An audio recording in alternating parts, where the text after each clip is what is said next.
আলাইকুম। আমরা আজকে চলে গেছিলাম রাজশাহী সিএমবি মোড়ে বাটার নান যে নতুন একটা খাবার রাজশাহীতে এসেছে সেটা ট্রাই করতে। তো এই যে দেখতে পাচ্ছেন এটা হচ্ছে চাওয়ালা, এটা এখানে আমি বাটার নান খেতে গেছিলাম।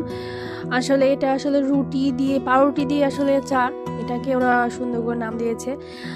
মূলত এটা আসলে পোড়া পাউরুটি আর দুধ চা, মালাই চা আর কি যেটা। এই যে দেখতে পাচ্ছেন এখানে চায়ের প্রস্তুতি চলছে, আর এরা যে চাটা সার্ভ করে সেটা হলো নারকেলের এক ধরনের ওরা পট ইউজ করে, নারকেলের কাপ আর কি, চায়ের কাপ। এই যে এখানে সবগুলো চায়ের কাপ এখানে সুন্দর করে ধুয়ে নিচ্ছিল। এই যে দেখতে পাচ্ছেন আসলে অ্যাজ ইউজুয়াল যেরকম হয় সেরকমই চাটা, আসলে সেরকম কোনো স্পেশালিটি আমার মনে হয়নি। সুন্দর করে এখানে গরম পানি দিয়ে কাপগুলো পরিষ্কার করছে। আর আমরা বাঙালি, যেখানে কোনো খাবারে যদি ভাইব উঠে সেখানে তো ট্রাই করতে যেতেই হয়। আর আমি যেহেতু একটু চা করবো, চা পাগল মানুষ, এই জন্য আমরা চলে গেছিলাম এই তো চা ট্রাই করতে।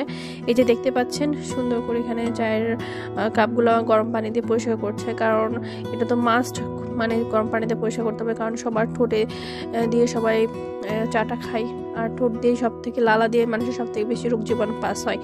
আর এই যেখানে পাউরুটিগুলো স্লাইড করে বাটার লাগানো হচ্ছে, লাগিয়ে এখানে গরম যে আগুনটা দেখা গেলো ওখানে আসলে মানে পিটোপিট করে একটু করে নিয়েছে। তারপরে যে সুন্দর করে এখানে যে কাপগুলো ডেকোরেট করলো, সুন্দর করে সাজানোর পরে সবগুলোতে গরম পানি দিচ্ছে। অ্যাজ ইউজুয়াল যেরকম দুধ চা মালাই চা হয় সেরকমই। চাটার আসলে আমি কোনো স্পেশালিটি উইদাউট সার্ভিং প্রসেস আমি কোনো স্পেশালিটি এখানে খেয়াল করলাম না। এই যে সুন্দর করে, কিন্তু আমার কাছে মোটামুটি খুব একটা চাটা ভালো লাগে না। পাউরুটি দিয়ে চা এটা একটু অন্যরকম, বিকজ অফ ওদের আসলে যে প্রসেস ওরা ফলো করছে চায়ের জন্য সেটা আসলে খুব বেশি মিষ্টি ছিল চাটা। দ্যাটস ওয়াই আমি একটু মিষ্টিটা অ্যাভয়েড করি চায়ে। দুধ চা আসলে বেশি মিষ্টি হলে খাওয়া যায় না, খেলেও যখন সাময়িক খাবেন তখন ভালো লাগলেও একটু পরে যে কেমন মুখটা একটু ধরে আসে আর কি।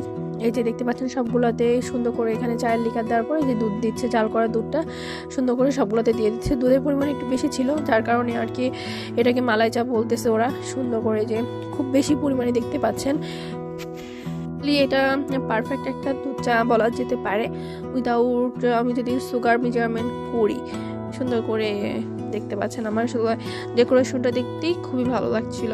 আর ওদের যে সার্ভিং কাপটা ছিল ওটা হচ্ছে না পুরোটা নারকেলের খোল, এটা বাংলাদেশে প্রক্রিয়াজাতকরণ একটা সুন্দর একটা ম্যাটেরিয়াল, যেটা আমরা বাহিরেও রপ্তানি করছে এখন পর্যন্ত দেখতে পাচ্ছি। তারপরে সুন্দর করে চাটা চিনির সাথে ঘুটে দিল আর কি। এই যে দেখতে পাচ্ছেন সুন্দর করে চাগুলো ঘুটে দেওয়ার পরে এখানে আমি আবার চলে আসছি পাউরুটিগুলো কীভাবে ছেঁকছে সেটা দেখার জন্য।